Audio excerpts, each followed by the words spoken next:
नमस्कार, आप देख रहे हैं समाचार 18 न्यूज और आज हम ये खबर दिखाएंगे उत्तर प्रदेश के कानपुर नगर से। Mars child therapy and rehab centre का हुआ भव्य शुभारंभ। Mars child therapy and rehab centre में ऑटिज्म से पीड़ित बच्चे सहित अन्य आनुवांशिक रोगों के इलाज की उत्तम व्यवस्था उपलब्ध रहेगी। आप लोगों को बताते चले कि भावना सोसाइटी फॉर डिसेबल्ड की तरफ से छोटे बच्चों के लिए थेरेपी सेंटर का शुभारंभ हुआ। Mars child therapy and rehab centre में ऑटिज्म सेंटर में मुख्य अतिथि में प्रेसिडेंट जागृति सिंह, अजय बाजपेयी, अंकुर कुमार, राहुल यादव, लवकुश कुमार, अनिल जैन, माननीय बग्गा, नीलू कुमार, परमेंद्र प्रताप सिंह, अखिल खरे, निशा अग्रवाल आदि लोग उपस्थित रहे।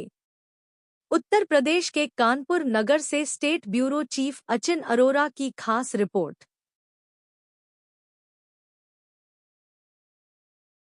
रॉयल चिल्ड्रन हॉस्पिटल से बच्चों का डॉक्टर हूँ, पीडियाट्रिशियन हूँ और आज जो ये फिजियोथेरेपी सेंटर का उद्घाटन हुआ है ये बर्रा साथ में हुआ है। ठीक है, मार्च फिजियोथेरेपी एंड रिहैब सेंटर के नाम से है। इसमें बच्चों के लिए हम जो अच्छे से अच्छा कर सकते हैं, जो जन्मजात विकलांगता होती है या जो बच्चे पैदा होने के बाद रोते नहीं रो पाए, जिसकी वजह से उनको दिक्कत हो जाती है, चलने में दिक्कत होती है, बोलने में दिक्कत होती है, स्पीच थेरेपी, ऐसी बहुत सारी चीजें हैं जो बच्चों में बच्चे नहीं कर पाते।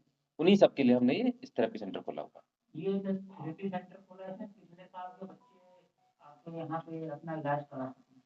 इस थेरेपी सेंटर में जो शुरुआती बच्चे होते हैं, जैसे 6 महीने से लेके 5, 7 साल, 10 साल तक के जो बच्चे हैं, वो अपना इलाज करा सकते हैं और इसके ऊपर भी जो बच्चे नहीं चल पा रहे हैं या कोई विकलांगता है। ये क्या पहला सेंटर है कि इसके अलावा सेंटर? सर, ऐसे बहुत सारे सेंटर हैं कानपुर में, ऐसा नहीं कि पहला सेंटर है, पर सबके अपने-अपने तरीके हैं, सबके अपने-अपने वो हैं। तो हम प्रयास करेंगे अच्छे से अच्छे काम करने के लिए। कितने डॉक्टरों का पैनल होगा यहाँ पे जो बच्चों को ट्रीट कर पाए? देखिए, किसी भी रिहैब सेंटर में, किसी भी फिजियोथेरेपी सेंटर एक अपने दम पे नहीं चलता। उसके उसके लिए कम से कम 4 से 5 डॉक्टरों की ज़रूरत पड़ती है, अलग-अलग फ़ील्ड के। कोई स्पीच थेरेपिस्ट होता है, कोई दूसरा होता है, तो ऐसे करके बहुत सारे लोग होते हैं जो इसको चलाते हैं। बच्चों के लिए क्या खास सुविधाएं होंगी? सर, जो बच्चे बोल नहीं पा रहे हैं, जो बच्चे चल नहीं पा रहे हैं, जिन बच्चों को दिक्कत होती है, उनके लिए ये एक यूनिक सेंटर होगा आगे चल के। कहने का माध्यम को संदेश देना। डेफ़िनेटली जो जिनकी ज़रूरत है, जिनको लगता है, जिन माँ-बाप को लगता है कि उनको ऐसी किसी अच्छे फिजियोथेरेपी सेंटर की ज़रूरत है, वो ज़रूर एक बार सेवा का मौका दें और सेंटर भी पूरी कोशिश करेगा उनकी भरसक मदद करने का। बच्चों किस उम्र के बच्चों का इलाज होगा? मैं डॉक्टर जागृति सिंह, चाइल्ड रिहैब एक्सपर्ट हूँ। मैं बच्चों को मैं बेसिकली मैं इन्फेंट्स को देखती हूँ, बट मेरी टीम में जो है वो सारे हैं जो बड़ों को भी देखते हैं और बच्चों को भी देखते हैं।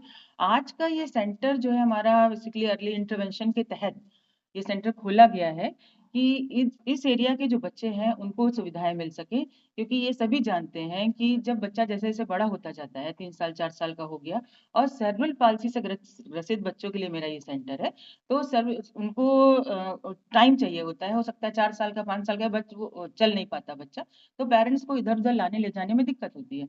तो काकादेव में बेसिकली मेरा मेन सेंटर है, तो इस एरिया के मेरे 5-6 ऐसे बच्चे हैं जिनको अब वहाँ लाना, क्योंकि 8 साल के हैं और 4 साल के बच्चे हैं, तो उनको पेरेंट्स के लिए लाना वहाँ तक मुश्किल था। तो उनकी सुविधाओं को देखते हुए ये सेंटर को ओपन किया गया है ताकि इसी एरिया के और बच्चों को सुविधाएँ मिल सकें, क्योंकि सेरेब्रल पाल्सी एक ऐसी विकलांगता है जो जन्म से है अगर, तो बच्चे में ब्रेन में चोट लगने की वजह से, किसी भी रीज़न की वजह से मस्तिष्क में चोट लगने की वजह से होती है और ये होल लाइफ प्रॉब्लम बच्चे के साथ रहती है। हम ये नहीं कह सकते कि बच्चे को आज हम ट्रीट कर रहे हैं तो बच्चा कल नॉर्मल बच्चों जैसा रहेगा। बट ये है कि उनको समाज की मुख्य धारा में जोड़ने की पूरी कोशिश होती है कि वो अपना देखभाल कर सकें, अपने लिए अर्निंग कर सकें। इसलिए जो मेरा ये मार्स चाइल्ड रिहैब सेंटर है, ये हमारा एक एनजीओ है 2003 से, भावना सोसाइटी फॉर डिसेबल्ड, जिसकी मैं फाउंडर प्रेसिडेंट हूँ। तो मैंने उसको 2003 में इसी को देखते हुए शुरू किया था एनजीओ को, कि ताकि गरीब बच्चे जो है उनको भी सुविधाएं मिल सके यही सेम, क्योंकि थेरेपी का जो ट्रीटमेंट है वो बहुत महंगा रहता है और सेरेब्रल पाल्सी से ग्रसित बच्चों के लिए सिर्फ एक ट्रीटमेंट फिजियोथेरेपी ही नहीं है, उनको ऑक्यूपेशनल थेरेपी भी चाहिए, क्योंकि उनके उनमें एसोसिएटेड प्रॉब्लम साथ में होती हैं। वो फिजिकली उनको प्रॉब्लम तो होती ही है, बच्चा चल नहीं पा रहा, बैठ नहीं पा रहा, लेकिन साथ-साथ उसमें एसोसिएटेड प्रॉब्लम्स भी होती हैं। हो सकता है उसको एपिलेप्सी आती हो सकता है वो बोल नहीं पा रहा हो सकता है सेंसरी इश्यूज हों, उनको गर्म ठंडे का एहसास ही नहीं है, तो उसके लिए उनको सारी ट्रीटमेंट जो है वो देना ज़रूरी होता है, फिर वो उनके लिए इतना महँगा हो जाता है। तो इसलिए ये एनजीओ का जो है वो किया गया कि उनको फ्री सुविधाएँ दी जा सकें। तो थेरेपी के माध्यम बुलाएगा, अभी मेरा बच्चा बाहर है, ये जब मेरे अभी पास सामने एक आया बच्चा था, है जो ये बिल्कुल बच्चा चल के आपके हाँ, सामने ये है। बच्चा 2 ढाई साल का था, मेरे पास आया था। तो ये बच्चा जो है उस टाइम खड़ा तो होता था पर गिर जाता था, चलता नहीं था, पकड़ता नहीं था, बोलता नहीं था। चीज़ें सेंसरी की प्रॉब्लम थी इसके अंदर, अभी भी है बट चीज़ें बेटर हो रही हैं धीरे-धीरे। तो अभी ये बच्चे को आप देखेंगे, तो ये आपके सामने चल के आ रहा है और अभी बोलना भी शुरू किया है। आ जाओ, आ जाओ, आ जाओ। इनके अभिभावक भी साथ में यहाँ पे हैं। नमस्ते। देखिए ये अपनी लैंग्वेज में अपनी बातों को कहना समझ गया है। तो ये धीरे-धीरे ऐसे ही बच्चे जो है वो अपने मतलब चीज़ें करने लगते हैं और उनको आत्मनिर्भरता की ओर धीरे-धीरे बढ़ाना होता है।